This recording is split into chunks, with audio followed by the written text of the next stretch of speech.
Kalau kita lihat di sini kan lebar jalan kurang lebih hanya 3 meter saja. Ini bukan kita serius. Nah, ini saya menyampaikan kepada kita semua, ini ada perwakilan kita, Ketua DPC. Kami bersama-sama tentu saja sebagai DPD Perjuangan, malu kita kalau janji-janji kampanye yang kita mau ucapkan hari ini kemudian kita tidak bisa realisasi. Binongko kita upayakan, fokus kita untuk menyelesaikan masalah jalan ini setahun. Ya Pak Ketua, ini adalah Wakil Ketua DPR. Saya ini bukan DPR, tapi kalau kami kolaborasi bagus, ada Pak Jamaludin dari sana, dari Nasdem, kita punya 2 perwakilan yang bersama kita sekarang. Saya kira kita bisa borongi betul ini Binongko untuk bisa menyelesaikan seluruh masalah ini. Kedua, persoalan lampu. Dari 2016 dulu saya sudah katakan, hati-hati untuk memastikan bahwa lampu ini bisa kita 24 jam dalam waktu cepat. Kenapa saya katakan itu? PLN itu bukan BUMD, bukan usaha milik daerah. Dan setiap saat kita harus bisa mengatakan bahwa bikin ini, bikin itu, bikin segala macam kalau mereka mau. Itu adalah persoalan milik negara. Tapi Bapak Ibu sekalian, jangan berkecil hati. Saya beberapa hari lalu saya di Bau-Bau bersama dengan anggota Kerukunan Wakatobi di Bau-Bau.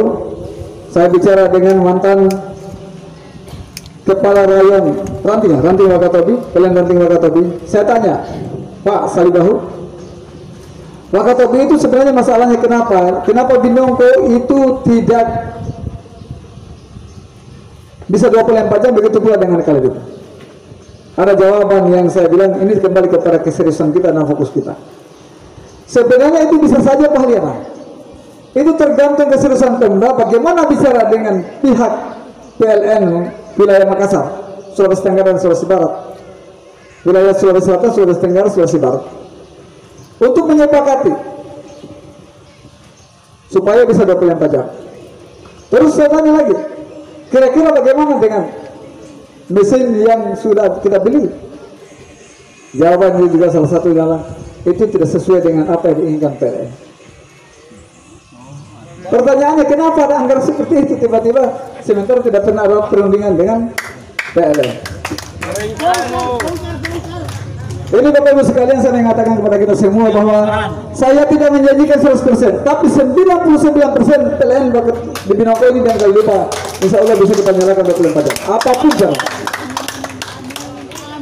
Saya minta kepada DPR untuk bisa mengawal saya membicarakan ini.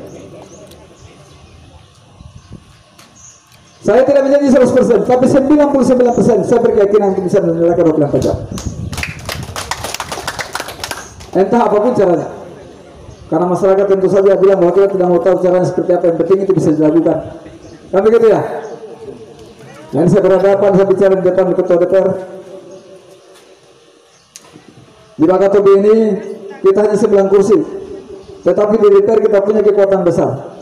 Ada 3 fraksi dari 5 fraksi yang ada. Nasdem sendiri, PD Perjuangan sendiri, PBB ada fraksi gabungan.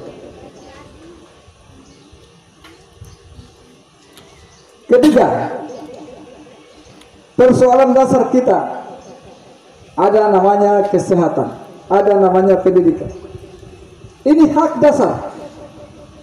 Kalau pemerintah daerah tidak bisa membuktikan lagi kemandirian kita di bidang kesehatan, di bidang pendidikan, sudah hentikan. Nah sekarang saya mau tanya Bapak Ibu sekalian, di puskesmas kita di Binongko sini dokter ada berapa? Ada 0. Ada berapa dokter? 1. Tidak ada. Tidak ada. Tidak ada dokter. 0,0. Ada 1 ini. 1 tapi sudah pulang kampung Pak. Pulang. Masih ada tuh sudah pulang kampung? Sudah pulang.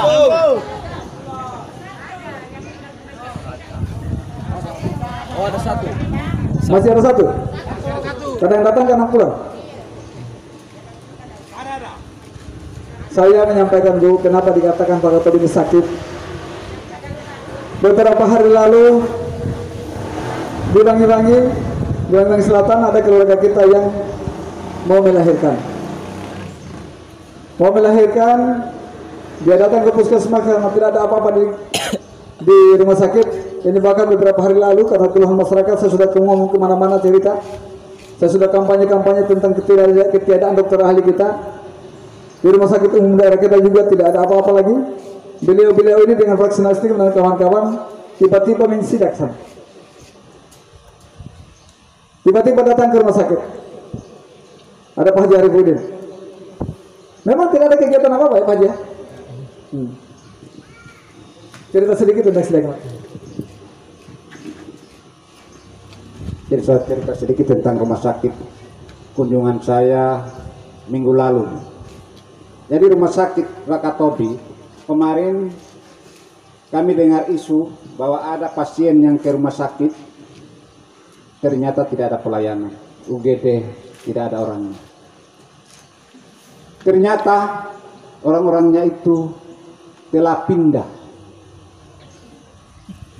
berbagi ke dinas KB, ada yang ke kelurahan, ada yang ke mana lagi itu, puskesmas, ada yang ke PU. Mau kerja aspal di sana itu, tukang obat.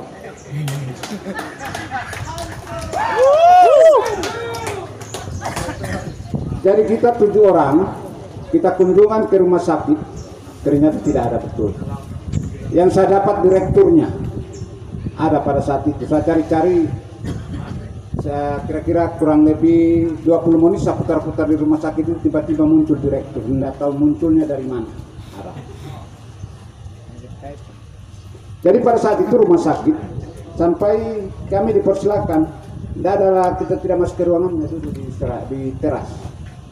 Pak Dok, sebagai kepala rumah sakit, direktur, kenapa begini ini rumah sakit? Langsung dengan lantang, sadar atau tidak, menyatakan bahwa kami di sini tinggal 15 orang di dalam rumah sakit ini. Sudah termasuk perawat,